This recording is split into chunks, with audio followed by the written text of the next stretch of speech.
of shadows.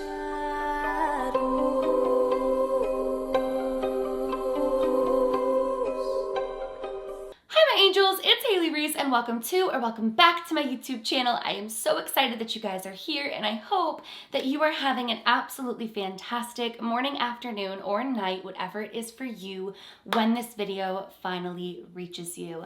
You guys, today's video is yet another true crime case, except this case has a shocking motive behind the murders, and that is a deal with the devil to win the lottery in exchange for murder. Now, this case is absolutely heartbreaking. My heart goes out to the family of the sisters who were killed in this horrific crime. And what's even more shocking about this case is that their killer was a teenager who truly believed he'd striked a deal with the devil and that in doing so, he was going to win the lottery and get away with his crimes. So today we're going to explore the case. The trial has just started this month. We're going to talk about what happened, bring awareness to the case, and pray that by the end of the trial, justice is served.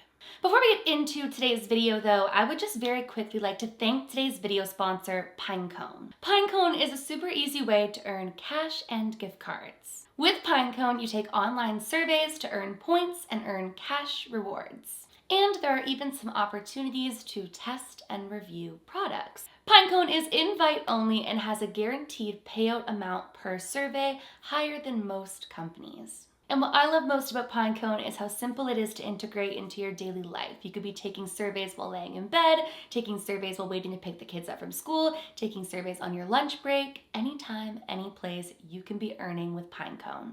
Basically, you earn rewards via gift cards, direct deposit, and products. My link is your way in, so make sure you guys click the link down in my description to start earning with Pinecone today.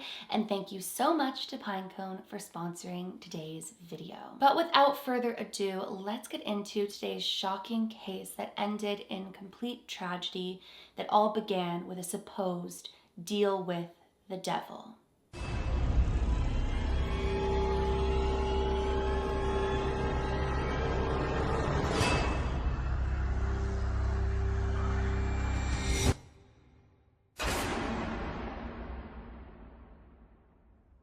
So there are plenty of people in the world who claim to have made deals with the devil, and I personally believe that this is something that occurs out there in our world.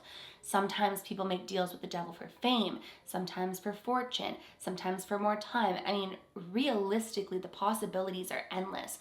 But typically what occurs in cases of people making deals with the devil in exchange for something is one of two things. First, the person is at a low point of extreme desperation, willing to give their soul, whether they truly believe they are or not, in exchange for their desires. And then two, those people typically wind up getting scammed. The devil is a sneaky, manipulative entity. 99% of the time, if somebody is signing a deal with the devil, majority goes to the devil's favor, and things aren't always as they seem.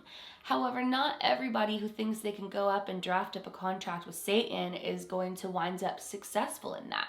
So one thing that I want to say is it's never enough to just draft up a contract to whomever you believe, whatever demon, whatever entity, sign it with your blood and believe that you have solidified a deal with the devil. Today we're going to be talking about an individual named Daniel Hussein, who believed that he had been contacted by a demon and told that if he should commit these disturbing crimes, his contract that he hand wrote would hold up and he would in return win the lottery. So let's get into examining who Daniel Hussein is.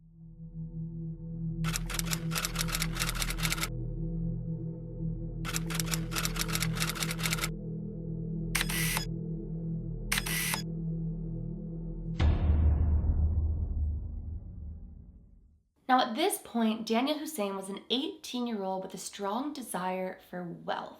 I mean, like many people, he had a dream of winning the lottery. I don't know many people who wouldn't want to win the lottery, but the difference between Daniel and other people who wanted to win the lottery was Daniel wasn't willing to just take a gamble of luck.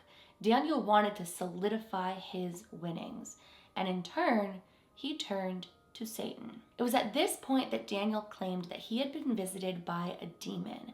Now, supposedly, this demon told him that he could win the big jackpot, the big lottery, should he do a couple of things for Satan. One of which being killing 6 women every 6 months in Satan's name. Now, there were other things that Daniel also was offering to said demon. I'll actually insert his handwritten letter in a couple of moments here.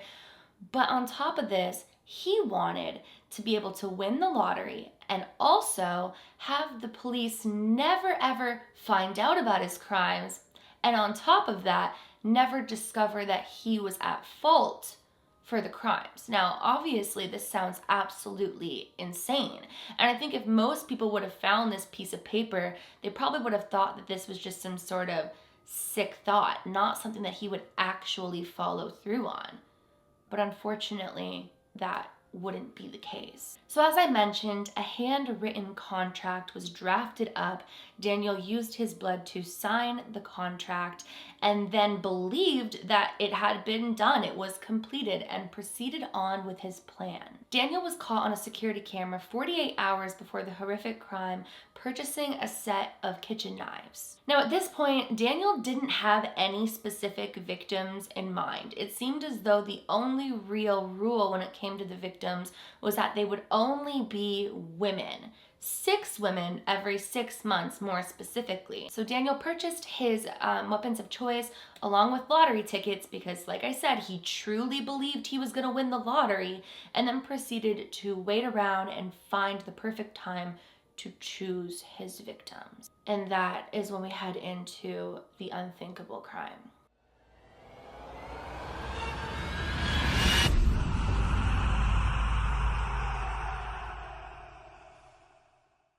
So Biba Henry was a senior social worker in children's services at Buckinghamshire Council, and her sister Nicole Smallman was a freelance photographer.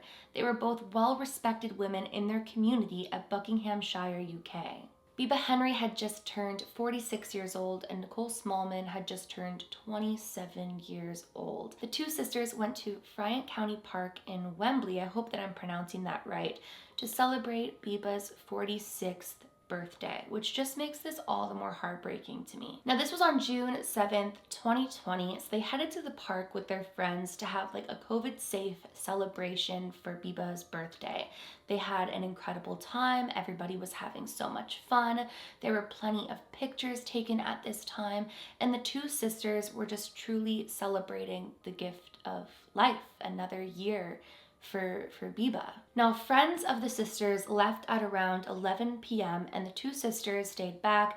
They were dancing around with fairy lights, honestly just having what seemed like, from the photographs left on their phones, a really great time. The last picture that the sisters took together was at around 1:13, and as I mentioned, they were just hanging out in the park with one another, enjoying life. Now, on Saturday, after the girls didn't return home and weren't answering anybody's messages, the girls were immediately reported missing. Now, the family did contact the police immediately, but they also decided to conduct a search of their own, especially because from what I've heard in some interviews I've watched, the girl's mom didn't feel as though the police were acting as promptly as they should have been. It was in a search by the family, not the police, that the knife and the bodies of Biba and Nicole were found. It was actually Nicole's boyfriend, along with others who were looking through the park for the girls, who found the knife, and then shortly after found the girls' bodies that were entangled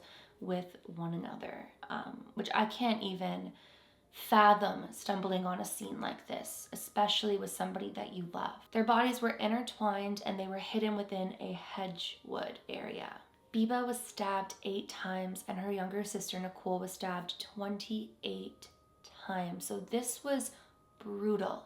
And what's really unfortunate about this, like on top of everything, was that their mother believes that their race played a factor in why it took so long for them to be discovered by police and why the family were the ones to discover their bodies, which is disgusting. And what's even more disgusting to add on to that is that during this investigation, 2 police officers were charged with misconduct for sharing inappropriate photos of the crime scene.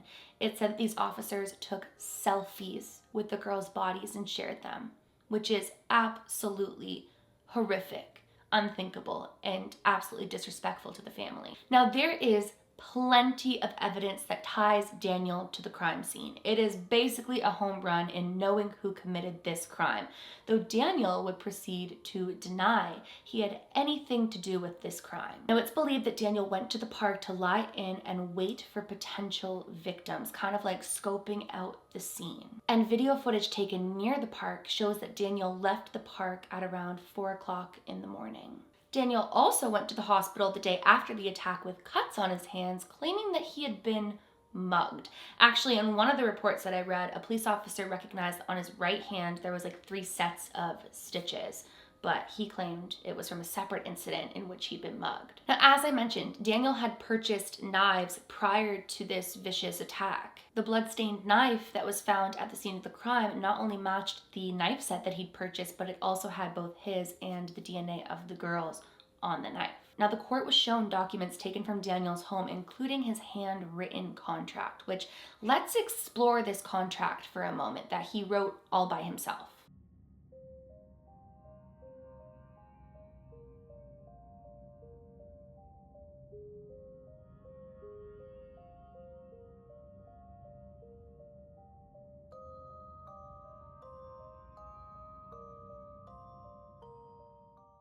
What's even eerier about this contract and the horrific crime is that it seemed as though Daniel truly believed he had been binded to a deal with the devil, because after the killings, he proceeded to buy lottery tickets, you guys, as if this would actually work.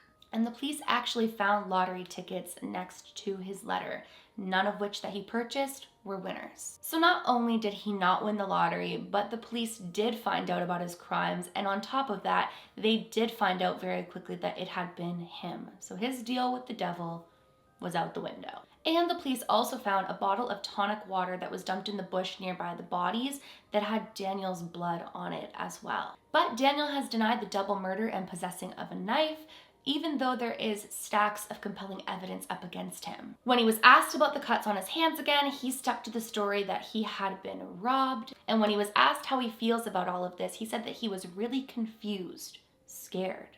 And then he proceeded to tell the officers that he had Asperger's syndrome while continuing to deny his part in any of this.